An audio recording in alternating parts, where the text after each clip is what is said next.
Hey guys, and welcome to your Money Q&A question of the day. I'm your host, Stacy Johnson, and this answer is brought to you by MoneyTalksNews.com, serving up the best in personal finance news and advice since 1991. Our question today comes from Nancy. It's kind of long. I'll see if I can make it a little shorter. Here's what she says.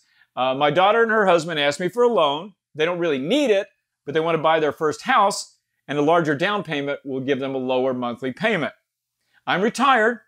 I've got no income, just Social Security, but I do have a lot of money in savings, but I may need that to live on for the rest of my life.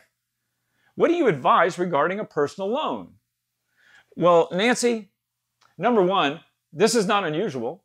According to the National Association of Realtors, 30% of people buying their first house get either a gift or a loan from a relative. So it's pretty normal for them to ask you. But here's what's important. If you're going to need this money to live on, if there's any chance that you could lose this money and as a result end up sleeping in an alley, then you don't lend it, period. You just don't do it. And you can explain that to your kids and they should be able to understand it.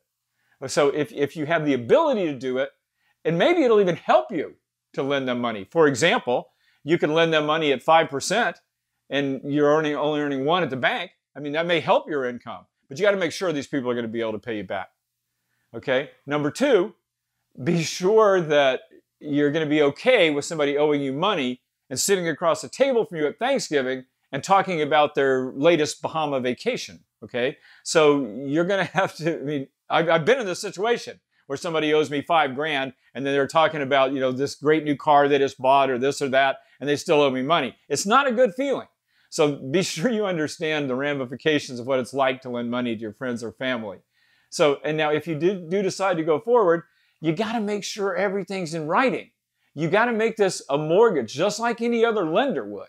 Now, you may have fewer qualifications, but that doesn't mean you're not going to have this written up. There are places you can go, one's called National Family Mortgage, that will actually furnish you with the paperwork. You can go to a local lawyer and do the same thing. But if you're going to lend money to your kids, especially this kind of money that's really important to you, then you get every single thing written down. You have an interest rate, even if it's below market. And you make sure that these are documents that are properly drawn up and properly executed. Okay, this is really important. And if you're not able to do that, if you feel like you can't go to your kids and demand that they fill out proper paperwork, then don't lend them the money at all, because this can easily turn sideways. If you have hesitation about it, don't do it. If you don't have hesitation about it, still do it correctly. Does that make sense? I hope it answers your question, Nancy. Let's close with our quote of the day. It comes from Tim O'Reilly. He's an author, and here it is. Money's like gasoline during a road trip. You don't want to run out of gas, but you're not doing tours of gas stations either. Think about that. And in the meantime, meet me here next time and have a super profitable day.